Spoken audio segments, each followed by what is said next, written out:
Hey guys, and welcome to Off Street Outdoors. So, if you guys see, got this sweet hat. It's Blue Creek Outdoors, and the sweet cup over here, also Blue Creek Outdoors. My buddy over there, Joe Bartlett, he has a really awesome channel over there. He actually is a professional filmer for hunting, and that's what he does for a job. And he travels the world and does all that stuff. And he's a really cool guy, and he's got some really awesome content on there. Go over there and check him out, and give him a like and subscribe on some of his videos. And yeah, so go check him out. He's a really good buddy of mine, and he was a student of mine when I was teaching one of my students when I was teaching for the Army. So go give him some love and support over there. And yeah, I think you guys will like some of the stuff for you guys out there that are watching this. But anyways, moving on to that. Also, merchandise, right? Eventually, I would like to get to where we're gonna make hats and stuff for you guys in the future and give you the opportunity that you guys can buy some merch with some OTS and that out off the street outdoor swagger. In the future, I already have some ideas and stuff in the front, but right now it's just not possible. But we are going to eventually do that. So where we're going to do that is at 100 subscribers. When we hit 100 subscribers, if we hit them before the end of the year, okay, what we'll do is at the start of the new year, after we hit the 100 subscribers, I will have those 100 or whatever, we hit 100 subscribers or somewhere in there. I'll figure it out. We'll get a little more better details. But I'm thinking about giving out 10 free hats with our logo and everything on that, custom hats sent to you guys, and we'll have like a draw or whatever, or maybe even a pack of arrows or whatever, or something that you guys would like to see. That would be a giveaway that's within a reasonable price. Shoot it down there and we'll see. I'm not rich enough to buy you guys a brand new truck and give that away. That'd be kind of cool, but that's not going to happen. But we might be able to do, tickets or something like that in the future. But at 100 subscribers, I'd like to do that. So I'm going to put a little better plan together. But for you guys to kind of have an idea and look out for those videos coming in the future when we talk about that. But anyways, what we're going to talk about today. Well, bring out my trusty iPad. So we're going to talk about baiting versus not baiting. It's a huge controversial topic that people get in fights and arguments about all the time in the outdoor industry, in the world, talking about baiting, like it's a bad thing. So that might give you an allude to what side I'm on. And to be honest, I'm not on either side. There's pros and cons to everything. But we're gonna go in here and we're gonna figure out if there's any actual pros and actually any cons to baiting. So we're getting out some numbers here, and these are from the old Google. So what I found on Google, from Google, so it says for increased harvest. In one study, the deer in a region where baiting was permitted was 33% higher than in areas where it was not permitted. So 33% higher. Okay. So that's a good number. Now, moving on to another statistic, excuse me. Higher doe harvest, okay? And this is a very important thing. If you didn't think this was important, this is a very important thing. The same study showed 41% higher doe harvest in baited areas. That's an awesome thing because you want to kill does out of your herds whenever you're hunting and managing your properties. You want to kill does. Because does actually help with leading to bigger bucks. Less does, more chances of you seeing bucks. Higher harvest ratio or duck per doe ratio. The number of does harvested per buck was also significantly higher in baited areas, 12% higher. So averagely on bait, you're going to kill more does than you do bucks. That's pretty normal because most generally you got to also factor in rut when you're hunting. Bucks don't really eat a lot. That's when they lose a lot of weight and everything in the rut. And they start putting on that meat, and you might catch them in the later season after the rut's over. That's when you catch them start eating and packing that weight back on, trying to get ready for the winter or the heavy winter. Now we're going into kind of cons, and I guess that first one was kind of cons. If you're a trophy hunter, but if you're want some meat, I don't think that's a con. Anyways, so here's a con or a risk: disease risk. Baiting can increase the risk of disease transmission, particularly CWD, as deer congregate at baiting sites. And I got these right off of Google. Okay, this is right off of Google. And then, of course, don't violate and penalties. There's some states you can bait in, some states you can't. Just check the regulations at your local Game and Fish. Or Fish and Game, whatever they call it. It's Game and Fish in Oklahoma, and I think it's Fish and Game up here. Whatever. So, my opinion on the matter.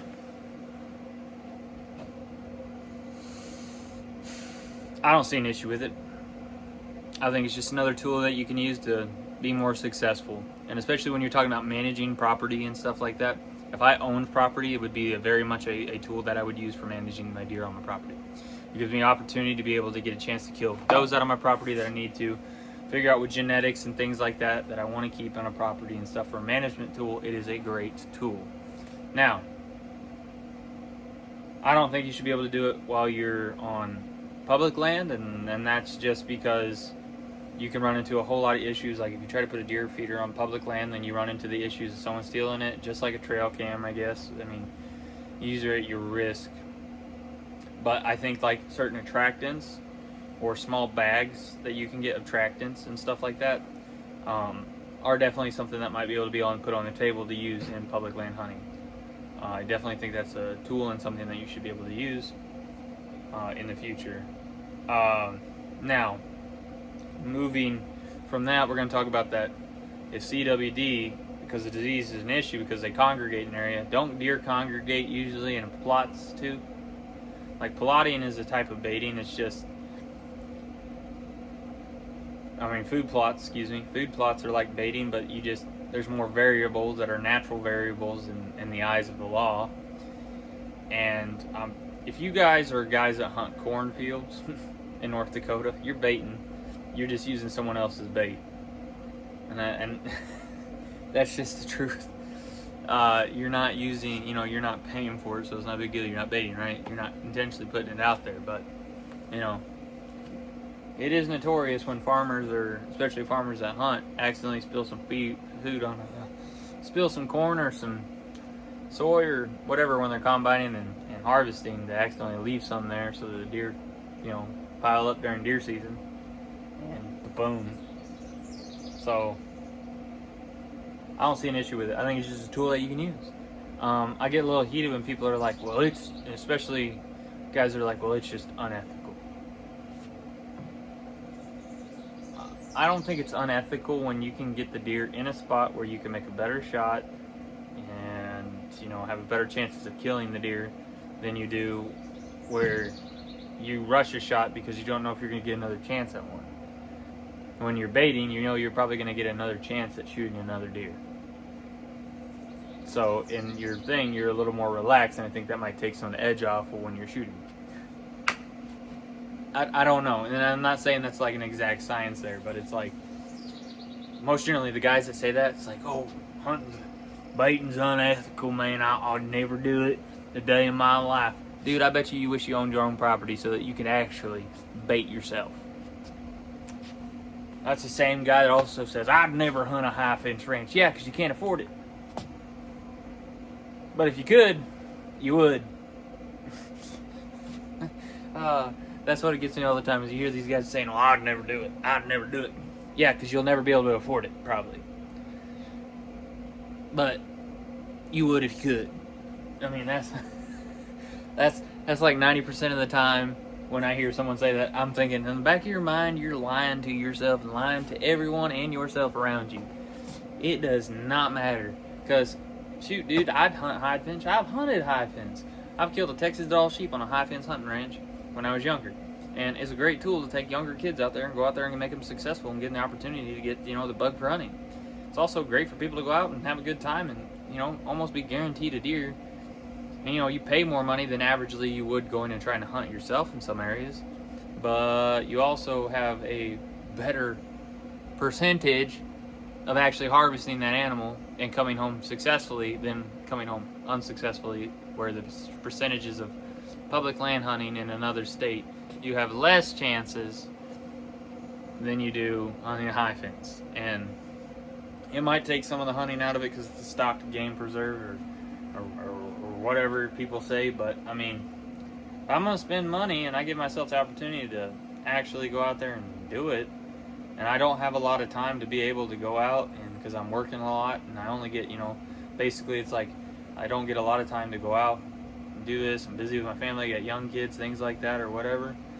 Give yourself the opportunity to be successful and go kill an animal and come back and actually tell your wife you spent money for a reason that wasn't just because you went hunting and you came home unsuccessful and you spent thousands of dollars to go on a hunt and you didn't come back with anything, compared to, hey, I spent 10 grand on this hunt, but I came back with this and this. So or I spent $1,500 and went and killed this, or vice versa, but you spent the money and you got the animal. And sometimes if you don't get successful on that first try, most generally some of those ranches will let you come back because you've already paid your money, come back and when you get another chance and to hunt it again. So, but anyways, we were talking about baiting. But baiting is a tool. That's all it is. And most of the people that argue about it are tools too. So, yeah. I mean, that's about as much as I can say about it. I mean, I'm not a wildlife biologist, so that CWD crap, I mean, I take that with a grain of salt because it's like deer congregate wherever. I mean, if you live anywhere near a feedlot during the winter and there's snow on the ground, and deer are just going to hang out around there and congregate around the feed source. And if there's CWD getting passed away that way, I mean, you can't stop deer from congregating. But one thing that baiting doesn't say about the disease thing is you have a better chance of killing out that disease because they're congregating right there, because you're killing the right amount of deer and you're being more successful and you're managing your property better. And that's the problem with CWD. There's a management problem in the United States, and people are scared to kill out the CWD deer and things like that, especially in like the state of North Dakota, where you're only guaranteed to tag every once in a while, especially with rifle tags. People don't want to waste their rifle tag on a sick deer. They're going to shoot a healthy deer and let the sick deer live. And now that perpetual sick deer getting sick and making more sick deer is just that thing that just happens. I think the states need to get more hands-on and allow people to hunt more or take more animals. So I don't know. But anyways, thank you guys for watching. That's kind of our discussion. But thank you guys for watching Off the Street Outdoors. I hope you guys have a great day. Happy Father's Day for you guys. It is Father's Day. And leave a like and a comment down below, and up on top hit that subscribe button, because we really do appreciate it here on Off the Street Outdoors. And yeah, thank you. God bless you and have a great day.